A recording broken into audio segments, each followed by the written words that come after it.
दर्शकों, crypto currency पर tax की इस वक्त बात करते चले तो इससे संबंधित खबरें तो आपने ऑलरेडी सुनी होंगी, लेकिन ऐसे में बड़ा सवाल ये है कि क्या क्रिप्टो करेंसी पर टैक्स से संबंधित जो क्वेश्चंस, जो सवाल इस वक्त जनता सरकार से पूछ रही है, क्या सरकार इसका जवाब देने को सोच रही है या फिर नहीं। जो अपडेट इसी से रिलेटेड यहाँ पर हम आपको बताने जा रहे हैं वो ये है कि सरकार जो है वो क्रिप्टो करेंसी पर टैक्स को लेकर बार बार पूछे जाने वाले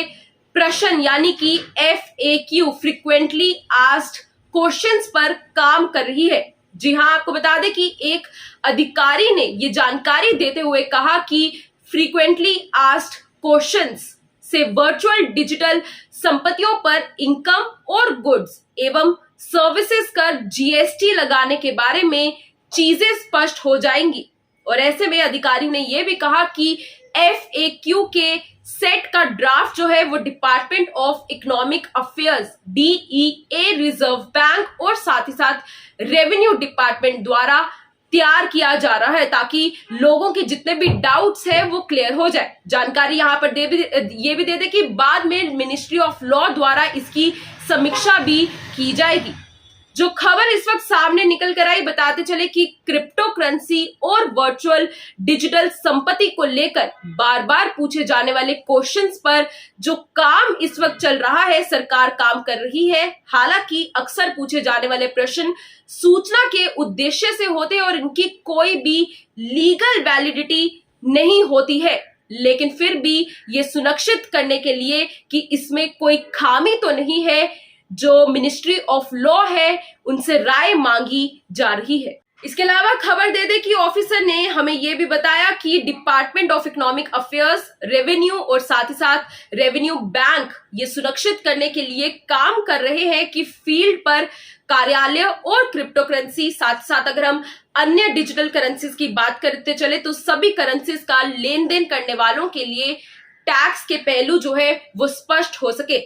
वही अगर हम फाइनेंशियल ईयर 2022-23 के बजट में क्रिप्टो एसेट्स पर इनकम लगाने के संबंध में चीजें स्पष्ट की गई है, तो ऐसे में आपको बता दें कि 1 अप्रैल से इस तरह के लेन देन पर उसी तरह से 30% का आयकर, उपकर और अधिभर लगाया जाएगा, जैसे कि कानून घुड़ दौड़ या फिर अन्य सट्टेबाजी वाले लेन देन पर लगता है।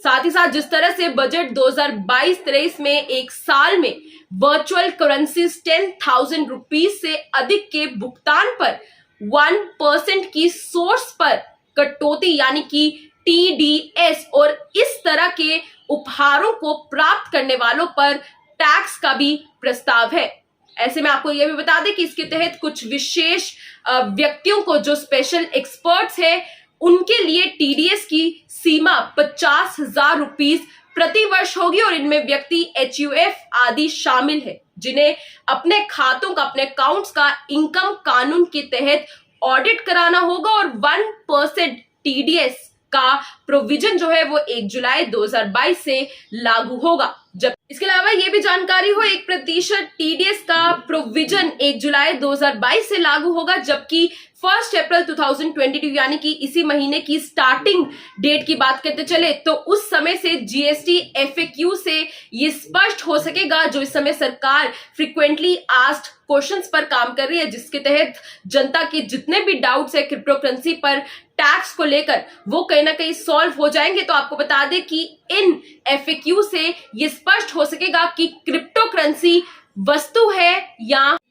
सर्विसेज। वही अभी क्रिप्टो एक्सचेंजेस द्वारा प्रदान किए जाने वाली सर्विसेज पर 18% GST लगता है और आपको ये भी बता दें कि इसे फाइनेंस सर्विसेज के रूप में क्लासिफाइड किया जाता है। तो ये थी एक बड़ी खबर आपके समक्ष क्रिप्टो करेंसी पर टैक्स से संबंधित जो बड़ा सवाल इस समय लोगों के मन में उठ रहा है कि क्या सरकार जवाब देगी या फिर नहीं। तो ऐसे आप हमें बता दें कि सरकार जो है वो इस वक्त एक क्वेश्चन आप कह सकते हैं कि प्रिपेयर कर रही है और उसी के तहत मिनिस्ट्री ऑफ लॉ भी इसकी समीक्षा करेगा और जैसे ही इससे संबंधित और अपडेट्स आती है तो हम आप तक जरूर पहुंचाएंगे। तब तक के लिए दीजिए इजाजत। जय हिंद।